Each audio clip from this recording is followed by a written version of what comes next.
sente son amour en ce lieu. Aidez-moi avec le micro, s'il vous plaît. Oh mon Dieu. Oh mon Dieu. Tu n'as pas besoin de parler. Tu n'as pas besoin de parler. Que son amour déborde dans ce lieu. Déborde dans ce lieu. Déborde dans ce lieu. Tu peux acclamer mieux que ça. Oh! J'ai l'impression qu'il y a des femmes samaritaines qui n'ont pas encore compris ce qui est sur le point d'arriver. Ce qui est sur le point de... Oh mon Dieu! Je sens l'atmosphère de Dieu en train de s'intensifier. Je sens la présence... Oh mon Dieu, fais le Saint-Esprit. Je sens la gloire de Dieu en train de s'intensifier, je le dis. Aïe, aïe, aïe, aïe, aïe. Oh mon Dieu, assis-toi, nous allons partager la pensée de Dieu. Je dis un grand merci à l'homme de Dieu. Pendant qu'il prêchait,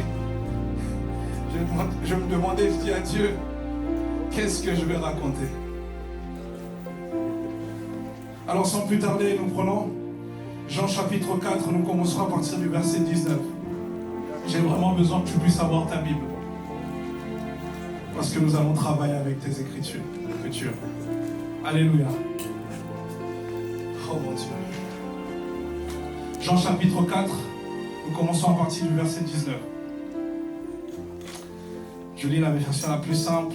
La Bible dit, Seigneur, lui dit la femme, je vois que tu es prophète. Amen. Je vais d'abord commencer à nous parler par rapport à ça. Dans ce récit que l'homme de Dieu a tellement bien expliqué, qu'est-ce qui se passe? Il y a cette femme qui rencontre Jésus. Amen. Il y a cette femme qui rencontre Jésus. Et je paraphrase rapidement.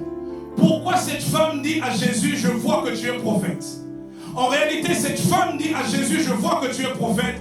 Parce que le verset juste avant, Jésus venait de révéler à cette femme ce qu'aucun homme sur terre lui avait déjà révélé.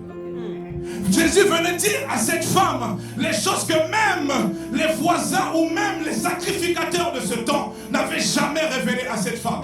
Et lorsque cette femme entend ces choses, elle se dit non, cet homme ne vient ni d'Israël ni d'un autre pays. Sûrement c'est un homme qui vient de Dieu. Donc parce que Jésus l'a révélé sa vie, cette femme lui donne la connotation d'être un prophète. Pourquoi je vous dis ces choses? Parce que c'est ça qui sera le socle en réalité de notre message.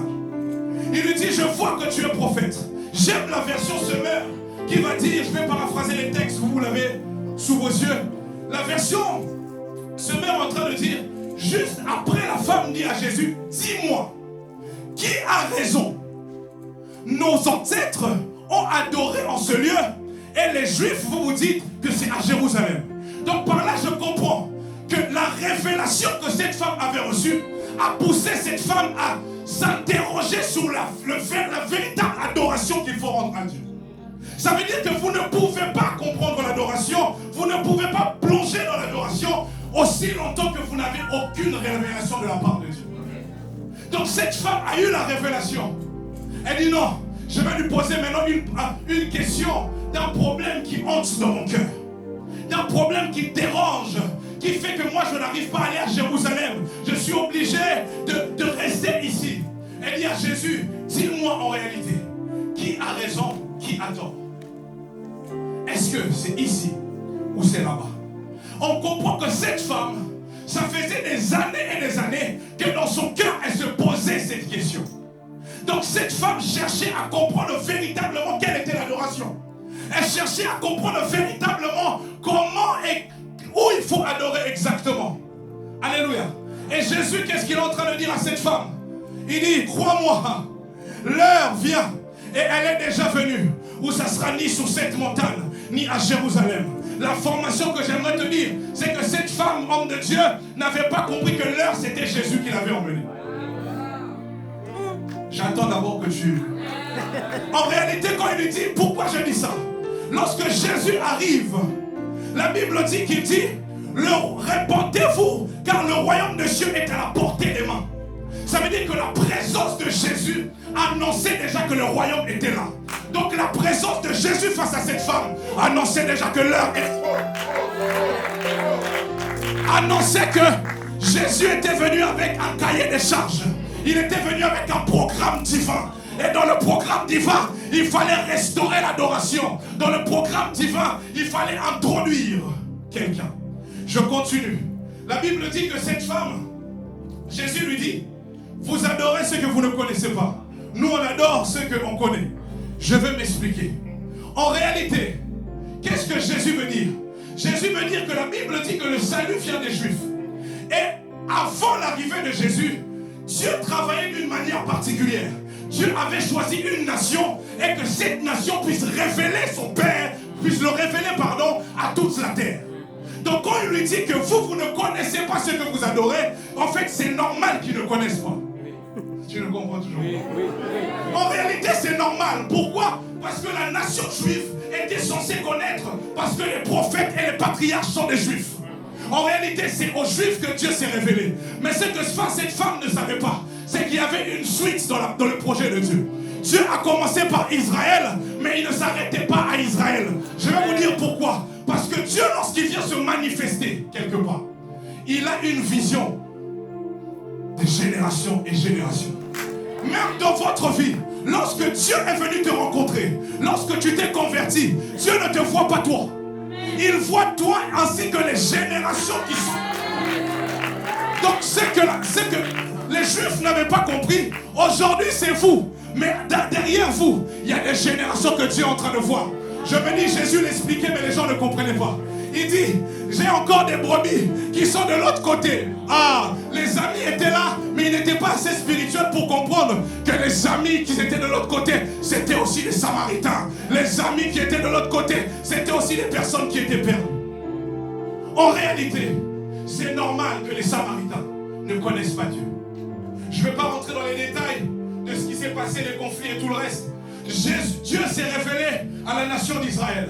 Et la promesse était que le Messie allait venir par la nation d'Israël. Ça veut dire que les Juifs avaient la connaissance complète de Dieu. Amen. Maintenant, ce n'est pas ça mon problème ce soir. Mon problème, c'est quoi? C'est que posez-vous la question, pourquoi Dieu? Pourquoi Jésus dit c'est ni sous cette montagne, ni à Jérusalem? Vous savez qu'il y a des personnes qui s'attachent aux endroits où Dieu s'est révélé plus qu'au Dieu qui s'est révélé. En réalité, Dieu avait remarqué que l'adoration s'était détournée. Les gens finalement n'adoraient plus Dieu, mais ils s'attachaient aux endroits. C'est comme toi, tu es tellement attaché à ton église. À ton avis, il y a des gens même qui disent que sans mon église, il n'y a pas de vérité. C'est pour des gens comme ça que Jésus était arrivé. Pour dire non, non, les Juifs n'ont pas raison. Vous aussi les Samaritains, vous n'avez pas raison. Ni sous cette montagne. Parce que cette montagne devenait... On dit que pour eux, leur spiritualité était basée sur une montagne. Donc les Samaritains des décennies et des décennies étaient basés sur une montagne. Les Juifs, pour eux, tu ne pouvais pas aller autre part qu'à Jérusalem. Dieu a dit non, non, non. Les hommes commencent à se perdre. Ils ne comprennent pas que moi, l'adoration c'est moi. L'adoration c'est moi. Et il y a quelque chose qui me choque, homme de Dieu. La Bible est en train de dire, on dit que les Juifs sont censés connaître Dieu. Mais la Bible dit, la vie éternelle, c'est ceux qui te connaissent, toi, le véritable Dieu. Je vais revenir. Qu'est-ce que la Bible dit? La vie éternelle, c'est quoi? Je vais toucher ça, ne vous inquiétez pas. Ok. Donc la femme lui dit, dis-moi où il faut adorer, parce que je suis perdu. Il y a peut-être quelqu'un ici, tu es perdu. Dans ta famille, vous avez commencé par prier quelque part. Vous avez commencé par vous attacher quelque part. On t'a dit peut-être que Dieu est à gauche, Dieu est à droite. L'autre il dit que Dieu est haut, l'autre il dit que Dieu est à droite, l'autre... Mais finalement, il est où Dieu? On veut l'adorer. Cette femme avait l'envie d'adorer Dieu. J'aimerais dire à quelqu'un, malgré les erreurs de cette femme, malgré que cette femme avait eu 5 maris, malgré que cette femme était blessée au-dedans d'elle, mais il y a une chose que Jésus avait vue dans cette femme, c'est que cette femme avait la soif. Et je veux m'expliquer. Le problème avec Jérusalem, c'est que le temple, c'était interdit à d'autres catégories de personnes de rentrer dans le temple. C'est que cette femme était déjà disqualifiée si l'adoration devait se faire uniquement à Jérusalem. Il est là le problème. Maintenant, Jésus, quand il vient pour les personnes qui ont été disqualifiées quelque part. Je ne sais pas où tu es disqualifié. Je ne sais pas où on t'a rabaissé. Je ne sais pas où on ne croit pas en toi. Je ne sais pas où on veut t'empêcher de servir Dieu. Mais cet après-midi dans ce programme évangélique, il y a Jésus qui est arrivé. Oh mon Dieu!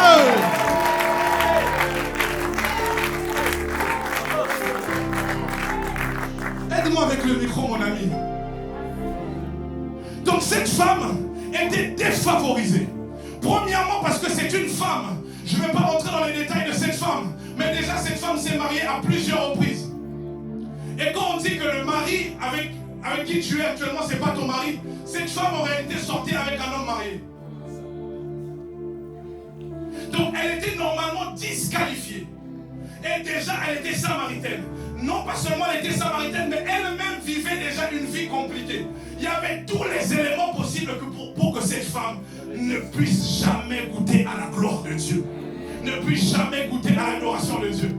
Maintenant Jésus, quand il vient, quand il lui dit que l'heure vient, crois-moi, l'heure vient est déjà venue. Il est en train de dire à cette femme, comme je suis là, les barrières qui t'empêchaient d'entrer dans la gloire de Dieu sont sur le point de tomber.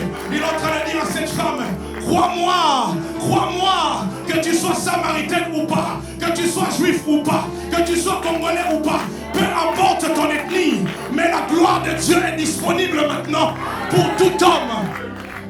Il était en train de dire à cette femme, en réalité tu es quiconque. Quelqu'un n'a pas compris. Je pensais que quelqu'un allait dire je suis quiconque. Dans le plan de Dieu, il y avait le quiconque. En réalité, Dieu, Jésus, quand il est arrivé, il était en train de chercher les quiconques. Les personnes que personne en veut. Les personnes dont on ne voit pas de valeur. Comme cette femme.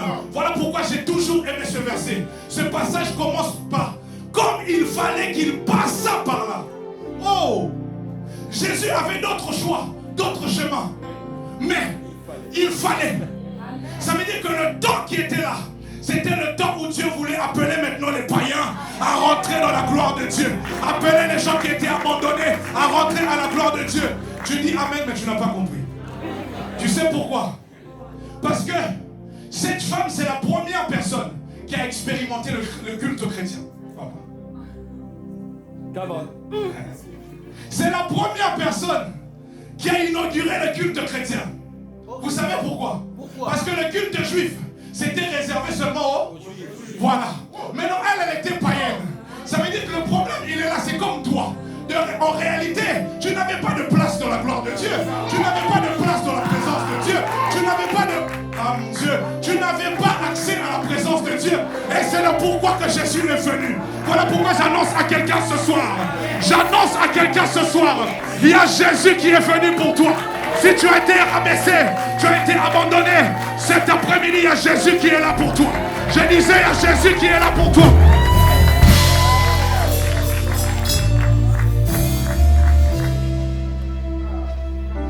Jésus est venu devant cette femme. Il lui dit, crois-moi, l'heure vient. J'aimerais dire à quelqu'un, crois-moi, l'heure vient. Et elle est déjà venue. Maintenant, je vais m'expliquer pourquoi Jésus. En fait, cette femme, premièrement, elle a rencontré un simple juif, comme l'homme de Dieu l'a dit. Et au fur et à mesure, quand elle a eu la révélation, elle a appelé les prophètes. Et lorsque, à un moment, elle voit que Jésus commence à détailler le sujet de l'adoration, cette femme se dit, dans tous les cas, quand le Messie viendra, il nous expliquera toutes ces choses. Elle ne savait pas qu'elle était à la présence du Messie. Ça veut dire en réalité, c'était le temps où le Messie devait expliquer toutes choses. C'était le temps qu'elle attendait. J'aimerais dire à quelqu'un, aujourd'hui c'est le temps que tu attendais. C'est le temps que tu attendais. Le temps où Dieu va venir pour t'expliquer les choses qu'il faut expliquer. Elle-même ne sait pas. C'est comme des personnes qui sont en ce lieu. Mais il y a quelque chose que tout à l'heure pendant qu'on chantait, je suis obligé de dire ces choses.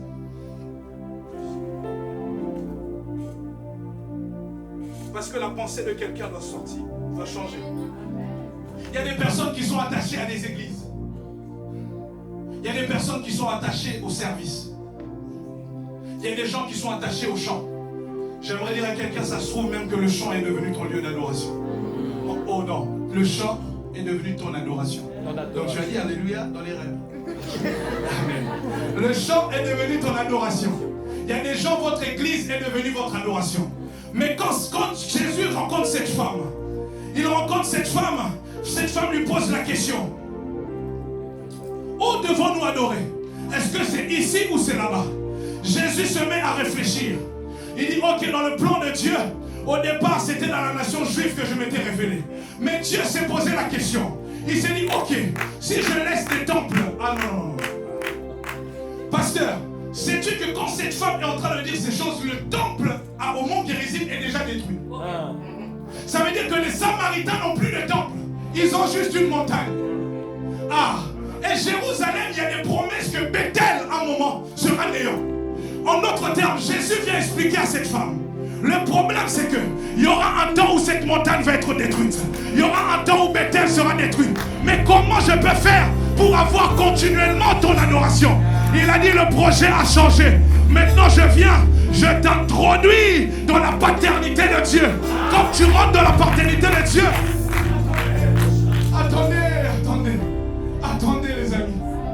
Il dit non, qu'est-ce que je peux faire pour que tu m'adores à tout temps et à tout lieu? C'est ce qui nous est arrivé. L'homme de Dieu a un peu parlé de ça. Dieu savait qu'il y a un moment tu allais rencontrer le Covid. Dieu savait qu'il y a un moment les églises fermeront. Il savait qu'il y a un moment, une personne, si son église est au 5e étage et qu'il n'y a pas d'ascenseur, l'infirme ne pourra pas monter jusqu'au 5e étage. Il a dit, comment je peux faire pour que, peu importe les circonstances qui peuvent arriver dans la vie, que cet homme m'adore continuellement. Dieu a dit, oui, je sais comment je vais faire. Il a dit, c'est simple, on va détruire les temples que les hommes ont créés. Je vais moi-même bâtir un temple dans cette...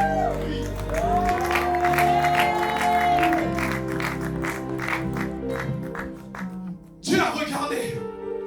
Bien aimé, tu sais qu'à Jérusalem, à cause de David, les infirmes ne pouvaient pas rentrer pour adorer Dieu dans le temple. Est-ce que vous le savez ça? C'est-à-dire qu'une personne qui était infirme, à cause d'une colère de David, avait une interdiction de rentrer dans le temple. Et si l'adoration restait seulement dans des paroles que tu peux prononcer, alors un muet, comment il s'en sortira? Il fallait trouver une technique, un moyen par lequel, peu importe l'handicap d'un homme, peu importe les limites qu'un homme peut rencontrer, qu'il soit constamment en train d'adorer. Voilà pourquoi Jésus est en train de lui dire, l'heure vient où les vrais adorateurs adoreront le Père comment? En esprit et en vérité. Pourquoi? Parce que dans l'esprit, il n'y a pas de barrière.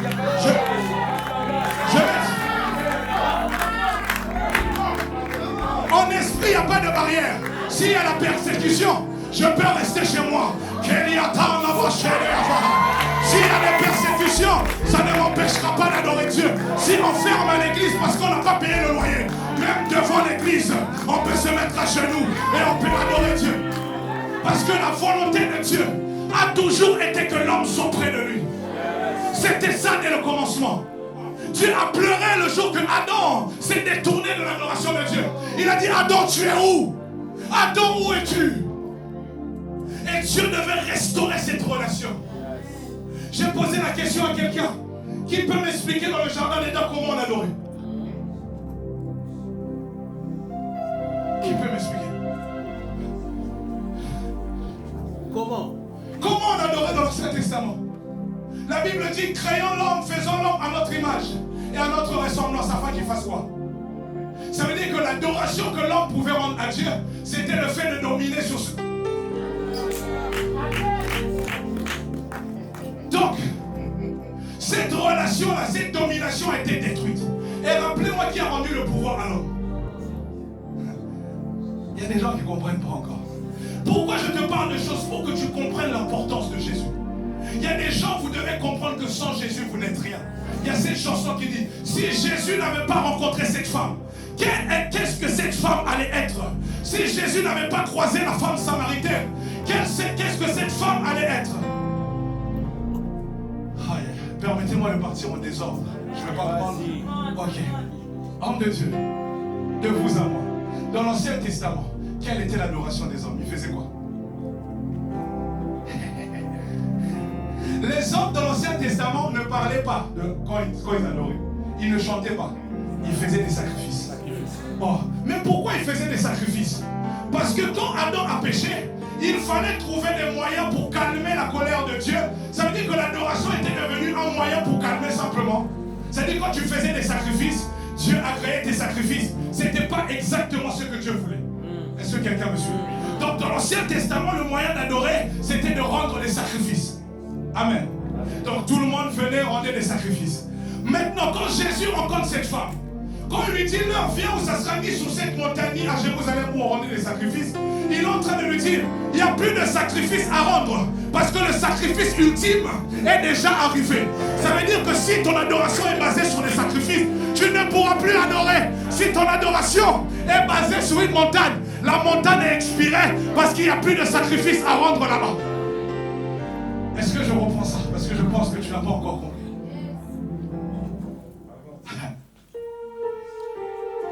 Il rendait des sacrifices. Abraham a voulu sacrifier. Tout le monde rendait des sacrifices à Dieu. Mais là, il rendait des sacrifices parce qu'il fallait trouver un moyen pour réparer ce qu'on avait avec Dieu. Mais sauf que leur sacrifice n'était pas définitif. Il fallait à chaque fois revenir rendre des sacrifices. Dieu a dit ce temps-là, non. Maintenant, c'est plus le temps de tuer des animaux. Les animaux, maintenant, mangez-les. Parce que le sacrifice vivant est déjà là. C'est Jésus lui-même qui est venu se sacrifier. J'aimerais dire à quelqu'un, l'Ancien Testament, l'adoration, elle a changé maintenant. Si tu rendais des sacrifices d'animaux, maintenant mange les animaux. Parce que Jésus s'est déjà donné. Et c'est définitif et c'est terminé. Ça veut dire comme Jésus était arrivé et que c'était terminé, il fallait qu'il leur enseigne la nouvelle façon d'adorer Dieu. J'ai l'impression que je suis seul. Non, pas du tout. Aïe. L'adoration de l'Ancien Testament était finie. Parce que le sacrifice était là. Ça veut dire qu'il fallait les enseigner une nouvelle façon d'adorer. Hein? Parce que si Jésus n'avait pas rencontré cette femme, aujourd'hui peut-être que tu allais emmener un bouc ici. Si Jésus n'avait pas rencontré cette femme, peut-être qu'aujourd'hui, tu allais nous emmener quoi? Des vaches. On est d'accord. Mais comme Jésus lui-même, le sacrifice est arrivé, il dit maintenant la volonté de Père est différente. Parce que le Père dit, dans son amour, il a envoyé son Fils unique afin que quiconque croit en lui ne périsse point, qu'il ait quoi? La vie éternelle. Maintenant, tout à l'heure, je vous ai dit, c'est quoi la vie éternelle? Ah, le fait qu'il leur révèle, c'est qu'il leur révèle Dieu, les introduit dans la vie éternelle. Maintenant, comment au ciel l'adoration se passe?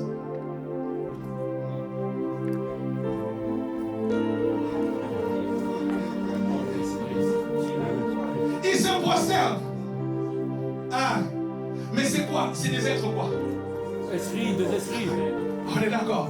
Ça veut dire que Jésus, quand il est arrivé, il a dit, à chaque fois que vous prierez, faites quoi? Demandez à ce que ton règne vienne, que ta volonté soit. Ça veut dire que la nouvelle forme d'adoration, c'est l'adoration céleste qui doit s'appliquer maintenant sur la terre. Voilà pourquoi tu ne peux plus adorer avec les animaux. Parce qu'au ciel, on n'adore pas avec les animaux. Pourquoi tu ne peux plus rendre des sacrifices? Parce qu'au ciel, les vieillards ne sont pas en train de sacrifier des choses. Mais les vieillards sont en train de se prosterner. Ils sont en train de dire, reconnaître la gloire de Dieu, reconnaître les banquets de Dieu. La saison est venue où il y a des personnes ici, peu importe la religion dans laquelle tu étais, peu importe les croyances dans lesquelles tu étais, Jésus est en train de t'appeler cet après-midi. Jésus t'appelle à l'adoration véritable, à l'adoration sincère, à l'adoration.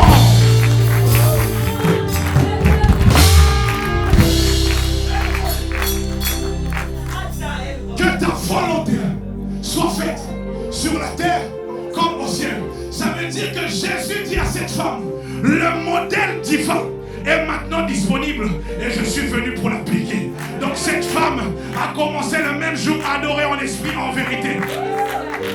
Et c'est ça que Dieu, je finis en te disant, s'il te plaît, je ne sais pas quelle est ta montagne. pense à Zorobabel. Non, non. Là, c'est autre chose. Mais il y a des gens qui ont des montagnes. Il y a des gens qui ont des Jérusalem. Il y a des gens qui ont des monts Gérizim. Dieu s'est manifesté ici. Je ne bouge plus d'ici. Je reste là. Tout est centré là. Il y a des gens, même dernièrement, je pensais à ça. Je me dis, si on te retirait le chant, est-ce que tu pourrais adorer Dieu? Si on te fermait l'église, combien de personnes, soyez sincères, qui n'ont pas adoré pendant le Covid, la maison? Si on me retirait le micro pour prêcher, est-ce que je serais encore en train d'adorer Dieu? Pourquoi je dis ça? Église, faisons attention. Parce que nous aussi, nous sommes en train de confondre. Il y a des gens maintenant qui rendent, en fait, qui adorent le service de Dieu, qui adorent la voix, qui adorent les choses que Dieu leur a données. C'est la même chose. C'est Dieu qui avait donné la montagne.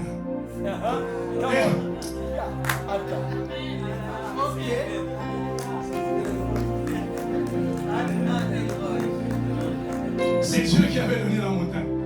Et le même Dieu a changé aussi. Mais si tu n'es pas attaché à Dieu, mais tu es attaché à la montagne, lorsque Dieu change, tu ne seras pas au courant.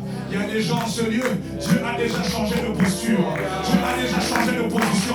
Mais vous êtes toujours dans le même stade, vous êtes toujours au même endroit. Et Dieu me dit de te dire cet après-midi, ne t'attache pas à ce qui est éphémère.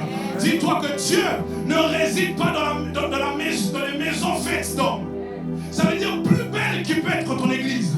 Mais il y a un temps où ça ne sera plus sur cette église aussi que Dieu voudra recevoir des adorations. Ne t'attache pas à l'église baptiste, à l'église, pardon, bâtiment.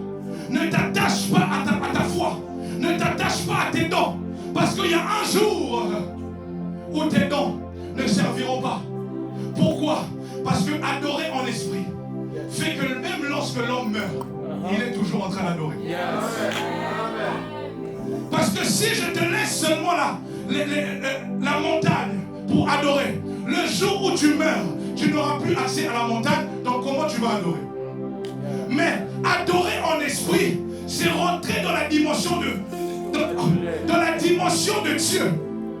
Et une fois que tu rentres dans la dimension de Dieu, j'aime une version qui dit en réalité, qui adore en esprit et en vérité, ça veut dire en réalité, qui adore avec l'aide du Saint-Esprit. Aïe, aïe, aïe. Alors que la seule personne qui peut permettre au Saint-Esprit de bâtir un temple en toi s'appelle Jésus. Voilà pourquoi je commence à dire à une personne qui ne s'est jamais convertie, tu ne peux jamais adorer Dieu si la première porte n'est pas Christ. Tu ne pourras jamais connaître le véritable Dieu si le Fils ne te le révèle pas. Tu ne pourras jamais te prosterner et voir ton adoration monter si Jésus n'est pas le socle de ta vie. Et lorsque Jésus devient le socle de la vie de cette femme, voilà pourquoi il lui dit, celui qui boira de mon nom n'aura plus jamais soif. En réalité, il n'aura pas de conflit de montagne. Il n'aura pas de limites de montagne. Lui, il pourra couler. Lui, il pourra avancer. C'est la première étape que je te propose ce soir. C'est rentrer par la porte qui est Jésus. Rentrer par la porte qui a rendu le culte disponible pour tout le monde. Non, tu n'es pas exclu de la gloire de Dieu. Non, tu n'es pas privé de la gloire de Dieu. Parce que ceux qui disent ce verset, ils disent tous ont péché, ont été privés de la gloire de Dieu. Je disais à mon mentor un jour, mais les gens s'arrêtent à, ils sont privés de la gloire de Dieu. Mais la suite du verset dit, mais par Jésus-Christ. Quand quelqu'un te dit que tu es privé de l'adoration, privé de la gloire de Dieu, dis-lui ne t'inquiète pas. Et si je te parle de Jésus, Jésus vient enlever la privation à la gloire de Dieu. Il vient enlever la privation à la présence de Dieu. Alors j'aimerais dire à quelqu'un, tu as juste à l'accepter cet après-midi. Tu as juste à le recevoir. Et l'accès au temple sera disponible. Voilà pourquoi son sacrifice est venu faire quoi? Je suis en train de chuter. La Bible dit que dans l'Ancien Testament, il y avait les parvis, le lieu saint et le lieu très saint. Mais le lieu très saint était fermé. Le lieu très saint était bloqué. Le lieu très saint était bloqué. Et cette femme rencontre quelqu'un qui est venu pour déchirer le voile et déchirer le rideau, qui est venu pour déchirer les limitations, En réalité, c'est ça. Jésus est venu déchirer les limitations à l'accès à la présence de Dieu. Déchirer les limitations à l'accès à l'adoration. Il n'y a rien qui peut vous empêcher d'adorer. Oh, je dis, il n'y a rien qui peut t'empêcher d'adorer Dieu. La seule personne qui peut te révéler le Père, c'est Jésus. Personne d'autre peut te révéler le Père que Jésus. Et je finis. Il ne s'arrête pas là. Il y a cette femme. Ceux qui l'adorent en esprit et en vérité. Il introduit à cette femme. Oh mon Dieu.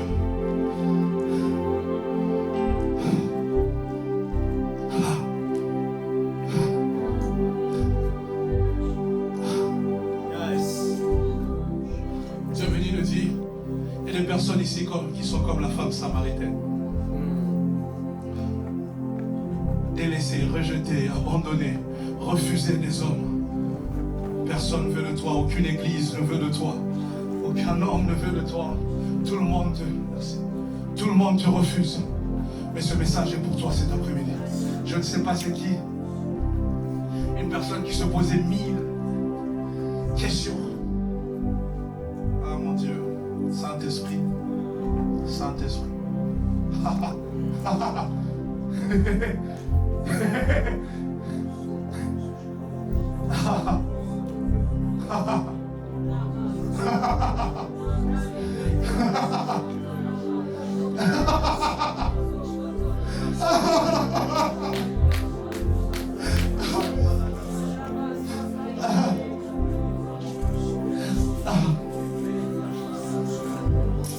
Homme de Dieu, Christ, il y a des gens même, leur restauration sera maintenant ce soir. Comme cette femme avait vécu la restauration.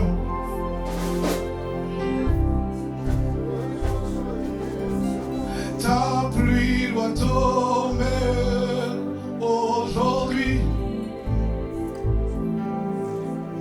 Ta pluie.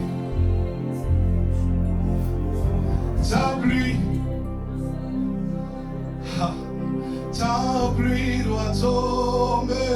Est-ce qu'on peut chanter ce chant? Nous voulons ta pluie, ta pluie. Nous voulons ta pluie, ta pluie. Oui, ta pluie doit tomber. Ta pluie doit tomber aujourd'hui. Yahweh, nous voulons ta pluie. Ta pluie. Nous voulons ta pluie. Nous voulons ta pluie. Est-ce que les musiciens peuvent m'aider? On y va. Yahweh, nous voulons ta pluie. Oui, nous voulons ta pluie. Je désire ta pluie.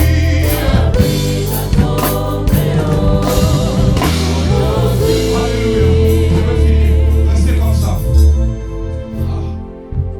Oh mon Dieu.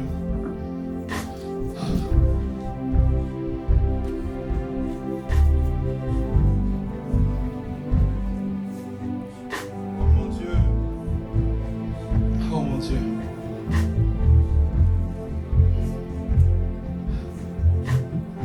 Alléluia. Adorer en esprit et en vérité.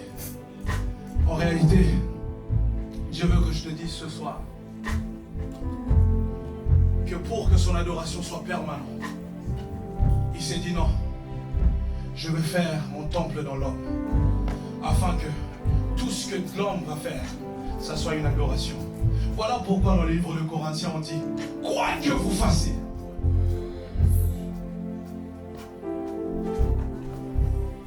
quoi que vous fassiez, que vous mangez, que vous buvez, faites tout pour la gloire de Dieu. Ça veut dire que c'est la dimension de l'adoration de l'esprit. C'est une dimension que peu importe ce que tu fais, Dieu est en train de trouver sa gloire. Et il y a des personnes ici en ce lieu, après avoir accepté Jésus, il vous donne son esprit cet après-midi. Je ne sais pas si tu es là, tu n'as jamais accepté le Christ. Tu es là, tu entends parler des religions, tu entends parler de Dieu par-ci, Dieu par-là. Mais mon ami, si tu es là, tu n'as jamais goûté à cet homme qui est Jésus. C'est une opportunité qui t'est donnée. Je vais choquer les gens, j'ai parlé à des chrétiens.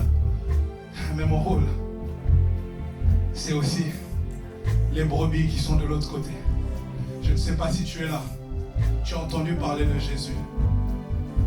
Mais que cet après-midi, sous la permission de l'homme de Dieu, tu aimerais goûter à ce Jésus. Tu aimerais vivre une vie avec ce Jésus. Goûter à la gloire de Dieu. Accéder à cette gloire qu'il te donne. Tu peux simplement te lever. Si tu es là, tu peux simplement te lever. Tu es là, tu n'es pas encore chrétien. C'est pour les non-chrétiens. Tu n'es pas encore chrétien. Tu en se lève. Tu veux goûter à cette gloire dont nous sommes en train de parler. À cette sainte, divine, puissante présence de Dieu. Tu peux simplement, même mettre ta main comme ça, avant que je laisse le micro. Je te laisse quelques minutes. Je te laisse quelques minutes.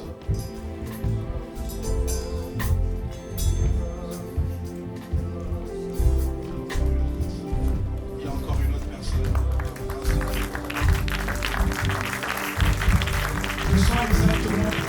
Je sens exactement trois personnes.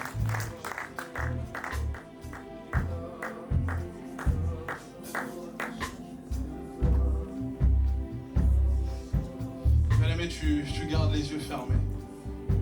Et si tu es là, peut-être que toi aussi tu venais à l'église. Tu étais comme cette femme attachée aux montagnes, attachée à ce que tes ancêtres avaient dit. Parce que ton père vient, parce que ton père prie. Toi aussi, tu n'as jamais réellement rencontré Dieu. Je te donne cette opportunité, il me reste quelques minutes. La marche.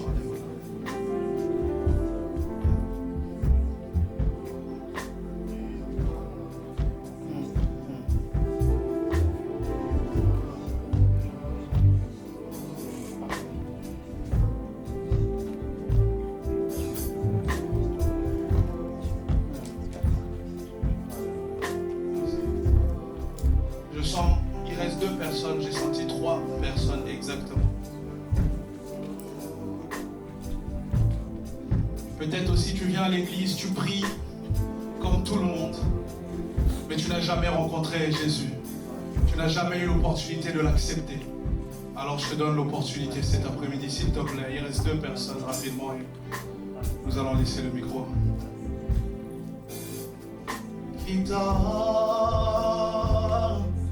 Ton Seigneur, Io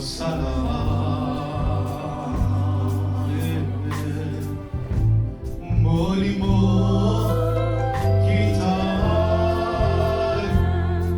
oui, ton Seigneur, Salam, et ton Amasia.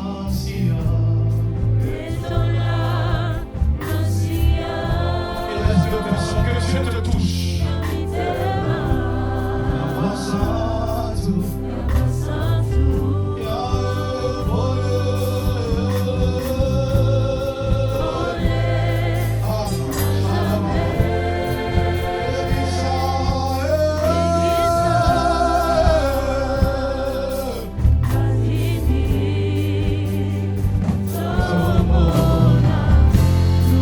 Oh mon Dieu, que Dieu te touche, il reste 2 personnes. Oh mon limon,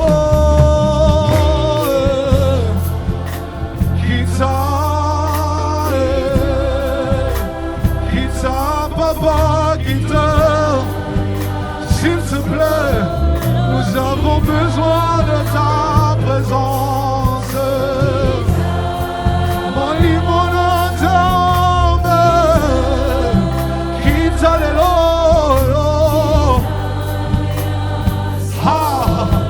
nous désirons au plus profond de nos cœurs. Nous voulons t'expérimenter. Mon limonade. Ah, s'il te plaît, celui qui connaît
personne qui, comme cette femme samaritaine, c'est son jour aujourd'hui de te rencontrer, de connaître toi le vrai et le véritable Dieu.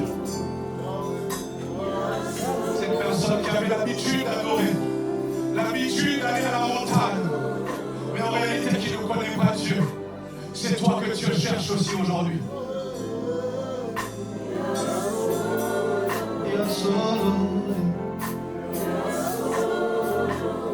Aide-moi s'il te plaît rapidement.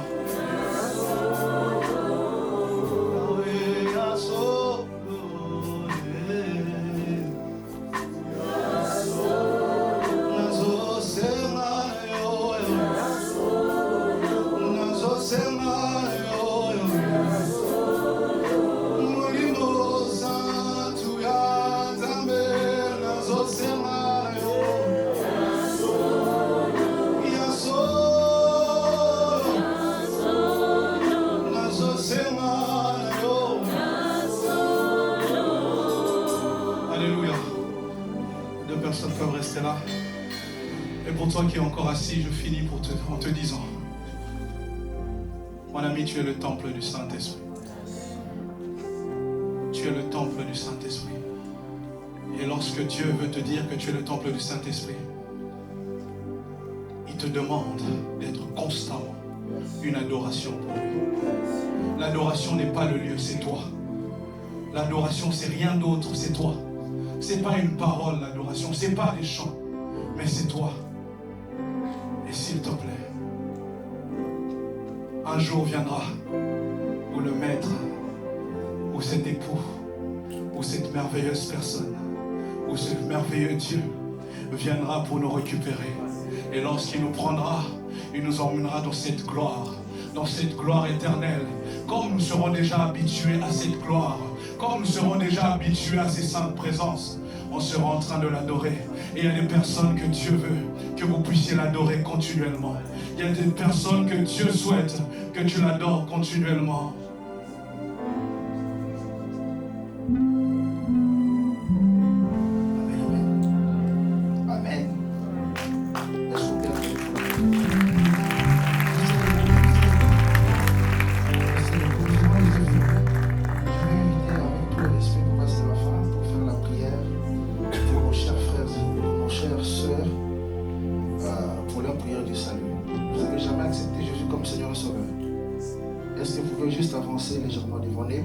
Nous avons les yeux fermés, s'il vous plaît.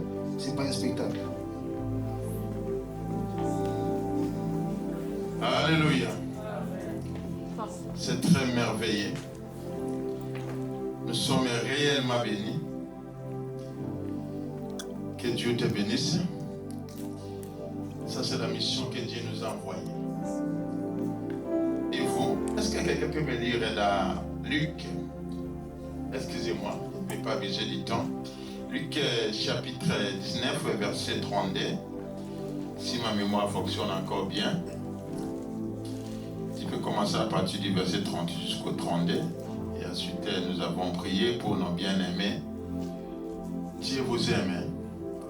Dieu vous aime. 19, chapitre 19, verset 28 à 32.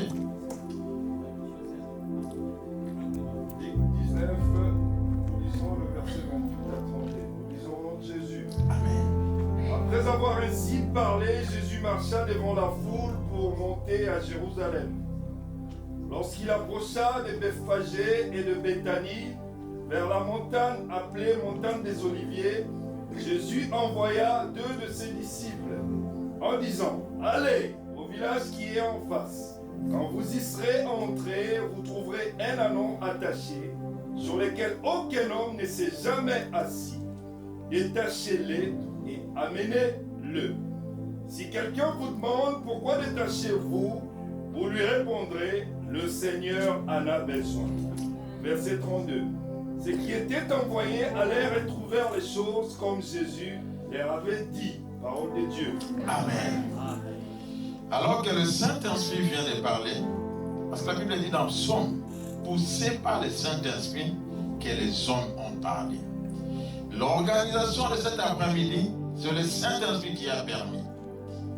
Ça dit Dieu en avait besoin de ces 3 personnes. Et si tu es là, n'endurcis pas ton cœur. Parce que Dieu a besoin de toi. Tu es dans les chaînes du monde, dans les chaînes de l'ennemi, mais tellement l'amour de Dieu a voulu te localiser. Il ne faut pas louper l'occasion. Juste une question, ma soeur. Vous avez déjà reçu le Seigneur Jésus dans votre vie et passé par les eaux de baptême? Non. Gloire à Dieu. Le baptême ou recevoir Jésus? Recevoir Jésus, je ne pourrais pas le dire. J'ai jamais expérimenté la dimension de l'âme, mais effectivement, moi, je me suis rendu compte que c'était une prière passive. Voilà, c'était vraiment une prière, je priais. Ma mère m'a toujours soutenu le Seigneur, le Seigneur est sauveur. Je connais Dieu, mais après beaucoup de complications, c'est vrai que j'ai beaucoup lâché. Énormément. Ma question est celle-ci. Êtes-vous baptisé? Gloire à Dieu. Et vous? Baptisé? Depuis? Ouch. Tu as été immergé. Gloire à Dieu. Mais là, la parole t'a réveillé. Gloire à Dieu. Est-ce que vous pouvez me lire Marc chapitre 16, verset 15 pour ma soeur, et ensuite je vais prier pour vous. On ne fait pas de cérémonie, mais nous voulons accomplir la parole de Dieu pour vous, que Dieu a envoyé ce moment, cette opportunité. Parce que Dieu peut programmer un programme, mais c'est juste pour sauver une âme. Et lorsque une âme est sauvée, il y a une grande fête dans les cieux. Et les organisateurs aussi sont très bénis et leurs péchés sont effacés. Je disais, la lecture. Évangile selon Marc, chapitre 16, nous lisons le verset 15. Puis il leur dit, allez partout le monde et prêchez la bonne nouvelle à toute la création. Verset 16. Celui qui croira et qui sera baptisé sera sauvé. Mais celui qui ne croira pas sera condamné. Tu es sauvé, ma soeur. Là où le monde était condamné, la famille, les coutumes, les malédictions, le ciel te déclare être sauvé. Amen. Ce qui te restait maintenant, après avoir accepté Jésus, c'est de chercher à passer par les eaux de baptême. Il dit, c'est lui qui croit, qui a cru à la parole qu'on vient de nous annoncer. Ce qui te restait, c'est le baptême par immersion, qui symbolise le pardon de nos péchés. Après ce moment de prière, voir les responsables là, il y aura toujours des Jean-Baptiste pour t'amener dans ta destinée que le ciel a prévu pour toi. Parce que la Bible me dit dans Romains, c'est là que Dieu a connu, c'est là qu'il a choisi. Allez choisir les appels, il t'appelle aujourd'hui. Et à les appeler là, il les a justifiés. À les justifier, il les a glorifiés. Et compliqué diront donc, si Dieu est pour nous, qui sera contre personne. Les gens peuvent rigoler, ils peuvent parler ce qu'ils veulent, mais tu as fait un bon choix. Tu n'as pas regardé la multitude, tu n'as pas eu la honte, et Jésus aussi, combien de péchés n'aura jamais honte de toi, ni toi. Après le baptême, tu seras déclaré la fille du royaume, et le ciel sera ouvert pour toi. Juste, tu me suis dans la prière, ensuite je vais prier, parce que la Bible dit, c'est lui qui confessera qu'il y a eu le Seigneur de sa bouche. C'est celui qui est sauvé. Dis, oh Dieu, pardonne mes péchés. Je suis marché dans les ténèbres. Aujourd'hui, ta lumière m'a localisé. Je prends acte, je prends la décision de refuser le monde, de me séparer avec le diable. Je te choisis dans ma vie comme Seigneur et Sauveur. Reçois-moi dans ton royaume comme ta fille jusqu'à ce que tu reviennes. Au nom de Jésus. Amen.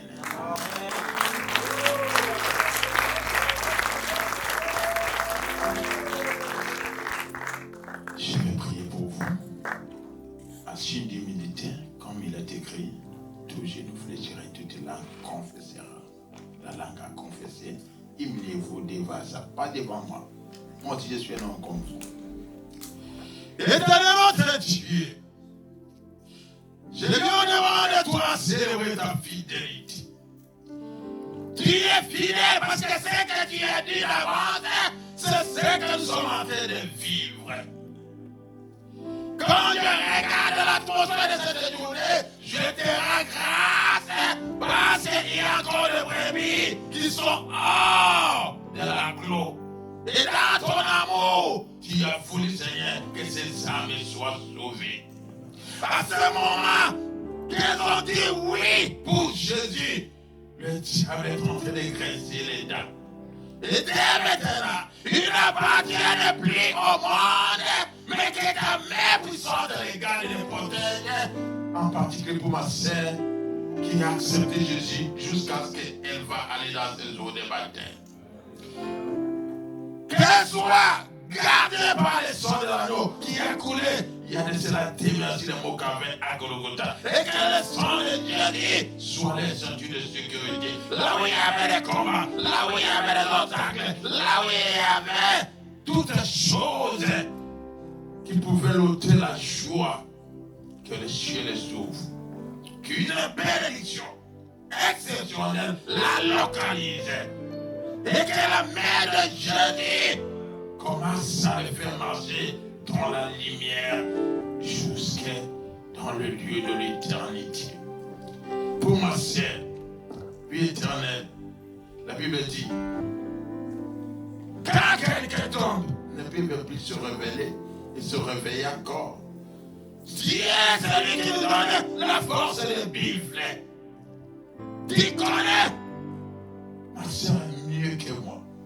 Et à ce moment, elle a reconnu, elle n'a pas eu honte de l'assemblée, mais elle a regardé la capacité que tu as pour lui donner encore la force d'avancer jusqu'à ton retour. Parce que la Bible dit, qu'à ton retour, que tu ne trouves pas dans une saison d'hiver où il y a le refroidissement de la foi. Elle a saisi l'opportunité.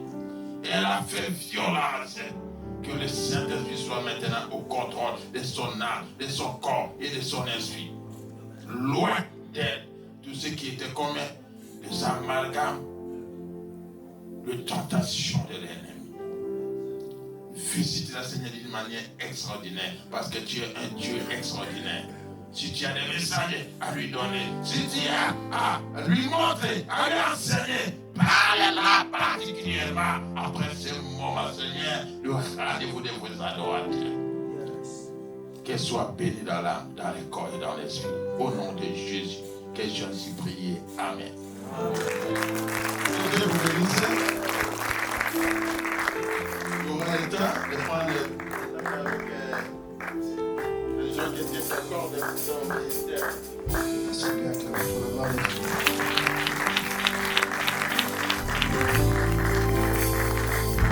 Ouvre tes yeux.